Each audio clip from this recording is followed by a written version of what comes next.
Mais ça a laissé des traces dans les salles des profs et c'est ce qui nous a donné envie d'aller voir un peu de plus près. Et on s'est arrêté notamment donc à Braine-le-Comte, à l'Athénée Royal, mais en primaire au départ. Oui, alors la première étape, donc on a passé toute la semaine à l'Athénée de Braine-le-Comte, mais la première étape c'était l'école primaire. Alors c'est vrai qu'ils n'étaient pas directement visés, les profs du primaire, par cette mesure, mais n'empêche ils se sentent solidaires parce que eux aussi sont victimes, enfin selon eux, de ce fameux cliché, prof égale horaire léger et c'est plein de congés. C'est les dommages collatéraux, on va dire comme ça. Voilà. Et on va s'arrêter dans une classe de 3e primaire chez Madame Marielle. Lundi matin, il est 8h20 et la cloche retentit dans la cour de la petite école de l'Athénée Royal de Braine-le-Comte. Marielle, fidèle au poste, accueille ses élèves de 3e primaire. 23 enfants de 9 ans avec lesquels elle passera toute la semaine. Une semaine d'attention soutenue avec un programme très précis, presque minuté.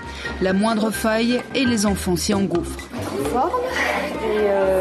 Il faut être prêt, il faut avoir bien préparé sa journée parce qu'on ne peut pas se permettre d'improviser, on doit quand même avoir un fil conducteur pour éviter qu'on s'égare. Marielle, comme toutes les institutrices de primaire, passe 24 heures en classe avec ses élèves.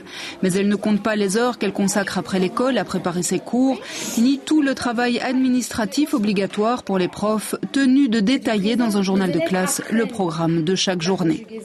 À quel moment ils apprennent? Est-ce que c'est maintenant ils apprennent ou est-ce que c'est demain? Voilà, alors, encore un et puis c'est la collation. Il est 11h, la récréation est terminée. Et pendant que ses élèves sont à la gymnastique, Marielle en profite pour s'avancer dans ses préparations. Malgré ses 10 ans d'expérience, l'investissement reste le même. Les projets changent, les envies, les enfants changent. On travaille au rythme des enfants, on travaille en fonction de leurs souhaits, on essaie de... Oui, non, on ne peut pas se permettre non plus de toute façon de reprendre chaque année les mêmes cours parce que déjà ça sera ennuyeux en plus pour nous. 13h, il faut surveiller la récréation du midi. À tour de rôle, les 15 institutrices de l'école se relayent dans la cour de l'école et quand il y en a une qui est malade, une autre de l'équipe doit prendre le relais, même parfois en classe. Il faut dire que c'est de plus en plus difficile de trouver des remplaçantes. Même chez les instituts, on manque de candidats.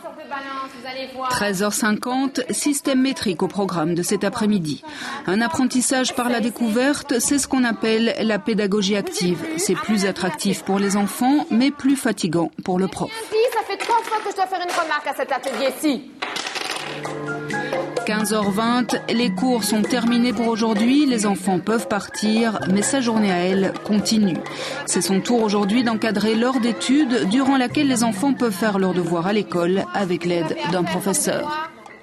Pour ça, on fait aussi une tournante. Donc on a chacune une étude à surveiller en plus, quoi. Donc vous dites en plus, et donc ça c'est 1 heure en plus de vos 24 heures. Oui, c'est 1 heure, c'est un peu du bénévolat en quelque sorte. Mais ça ne viendrait à l'idée de personne ici de ne pas l'assumer comme tout le monde. La bonne volonté est la règle. Il est 16h, Marielle doit à présent rejoindre ses collègues qui sont en réunion. C'est comme ça dans toutes les écoles. Les périodes de concertation sont obligatoires et se déroulent après les heures de cours. On ouvre un dossier complémentaire pour les enfants en difficulté. 16h45, une longue journée qui s'achève. Marielle ne se plaint pas, elle aime son boulot. D'ailleurs, nous dit-elle, celui qui choisirait ce métier pour les horaires ou les congés ne tiendrait pas le coup très longtemps. Alors l'éternelle question, les clichés.